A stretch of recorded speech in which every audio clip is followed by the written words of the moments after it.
All right, happy Thursday. We've got a long one in store today, so bear with me. First portion is always kind of warm up. We're gonna start out with a little running. Then we're gonna do some khang squats with a barbell, empty barbell, okay? You're gonna put this bar on your back.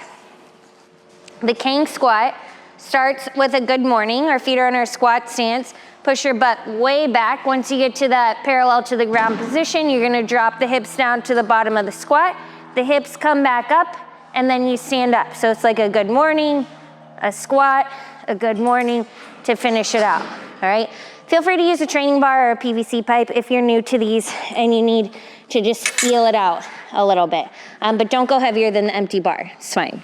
Then we're gonna do some strict chin-ups. Chin-ups are just a pull-up with a supinated grip, so flip your grip, full range of motion, get the chin over the bar, all the way down at the bottom. Use a band if you need to, switch to ring rows if you need to. Also, then we're gonna do a ring dip hold, okay? You can always lay a band across the rings and stand on it as needed, but we're gonna go vertical forearms, biceps touching the rings, push down into the rings, and then pick your feet up and see if you can hold it. Another good scaling option without a band would be to just push into the rings and then lift as much weight out of your toes as possible, okay? Building some endurance in that bottom of the dip position is key. After that, we've got some V-ups, all right? V-ups, I always like to think about lifting my chest first and let my feet follow along. That way I end up folding all the way in half and sitting up all the way every rep. So all the way up to here. All right, not just lifting our legs and touching our toes. If you need to, you can scale by tucking the knees in or even just doing regular sit-ups. Cool? All right, so getting into the meat of our workout today, we've got back squats, running, and then a version of a pulling movement. The back squats are gonna come from the ground, and the goal is to use about 60% of your max back squat weight, all right? Obviously, that will be limited by the clean, but ideally, we're gonna clean the weight to our shoulders, pop it over to our backs, set our feet for our squat, push the hips back and down, stand it up all the way. Now, since you have to pick it up from the ground, the goal is to do all of your reps before dropping the bar. If there is rubber weights on the bar, bigger than a 10, you can drop it off of your back, okay? If not, pop it over to the front and set it down. After your squats, you're gonna take off on a run. Round one, you're gonna come back, we're gonna do strict pull-ups, okay? I know we had some strict pull-ups yesterday, but today, it's only 10 reps total, so you should be fine. I wanna see full range of motion, chin over the bar, all the way back down at the bottom every time. Cool? Round two, we're gonna do our back squats, take off on that run, and we're gonna do some ring muscle ups. Now, if you have ring muscle ups, great. If not, there are plenty of scaling options. I would highly recommend choosing an option where you can get over the rings.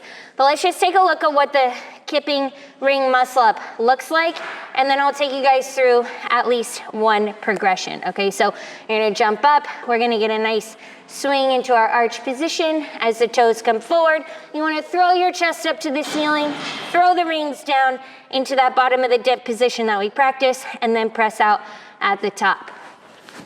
All right, back, chest up, over, and then press out at the top. Okay, a little bit more on the technical side. So if you're comfortable in the bottom of the dip hold, you could set up a box underneath these rings and do jumping muscle ups where you catch yourself in the dip and press out from there. If you're like, that's crazy, that's not for me, don't worry, I got you, all right? The easiest version is gonna be to do a ring row transition. For this one, you're gonna start with your feet directly below the pull-up bar. You're gonna lay back into your ring row position. We wanna pull to our chest first, and then from there, you're gonna sit up to the bottom of the dip. Once you get to here, you can either press or get a little jump to the top of that dip. Now, a lot of the times I see people wanna skip that dip. If you were to do that on the high rings, it would not work, okay? So make sure that would look like this. And then just jumping right up. Okay, you skipped most of the movement. That's okay, we're learning. All right, so make sure you do the pull, you stop in the dip. I wanna see forearms vertical, and then you'll get the little jump from there. okay? Last option would be to sit on a band, put a band on the low rings and practice pulling yourself up and over and pressing out of that dip. Cool? All right, bear with me. Last one more round, back squats.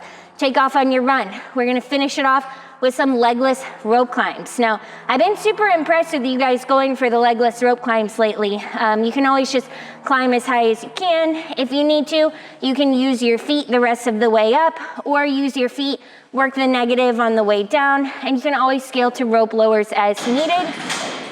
I'm gonna just show you guys on this short rope over here, okay? Ideally, you would jump up as high as you can first, and then we're going hand over hand. Try and make it quick. Keep your hand as close to your chest as possible when you're reaching up with the other hand, all right? All right, and then you can hook your feet and use them to come down, all right? Do your best, it's gonna be a good day.